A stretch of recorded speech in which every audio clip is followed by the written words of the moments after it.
Let me go through some figures here. And once again, I'll tell you what I'm getting at. According to the latest figures from the U.S. Census Bureau, Evansville's population is 80% white, 84% statewide. Evansville is 14% Black compared to 10% statewide. Evansville is 3% Hispanic compared to 8% statewide. Those figures do not include people whose racial background includes more than one racial identity. And of course, there are other dimensions of diversity. What I want to ask is, what does the word diversity mean to you, and do you consider it an important element of the quality of life of your city? Well, you only mentioned a few things that are in diversity. And let me just tell you a little bit about myself. I grew up in the military, as I told you before. I was born in Germany and raised in Utah, Italy, Ohio, Michigan, Indiana. I view that as a very diverse background, and all military brats will tell you the same. You know, we experience lots of cultures, and the difference between the culture in Indianapolis and the culture in Evansville is also real. So diversity in socioeconomic background. My husband and I have always lived in the inner city and in a challenged part of the inner city. Our neighbors have every economic background, from living in 400 square foot apartments to living, almost 10,000 square feet per person. This is a very diverse neighborhood. We have folks of, I'm just going to say, all genders. And my neighborhood has always been a welcoming neighborhood.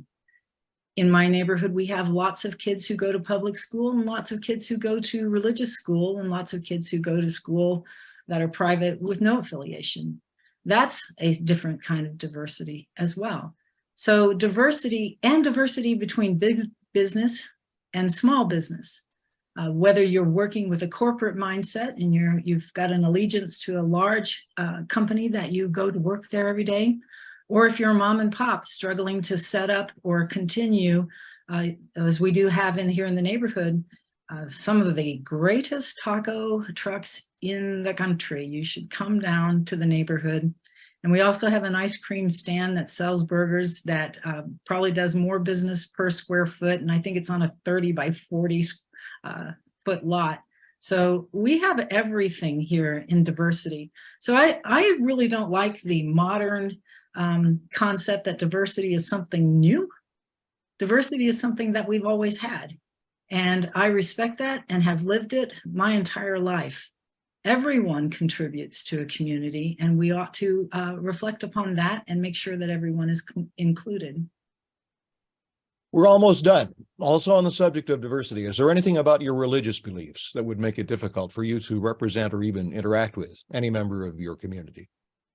The greatest thing about the United States of America is our ability to practice religion freely. Yesterday, when I was out knocking on doors, I encountered a woman who moved to Evansville after a childhood and a young adulthood in Czechoslovakia. And she talked to me at length about the dangers of socialism, creeping socialism and communism, and its effect, its potential effect. And she went on to tell me that as a child, she grew up and was she herself professed her belief in Jesus Christ, but it was marked down on her permanent record, and it caused her to be bullied at school and prevented her from freedom, among many other things, in Czechoslovakia. And so she was telling me how precious religious freedom is to her and how she loves America for this reason.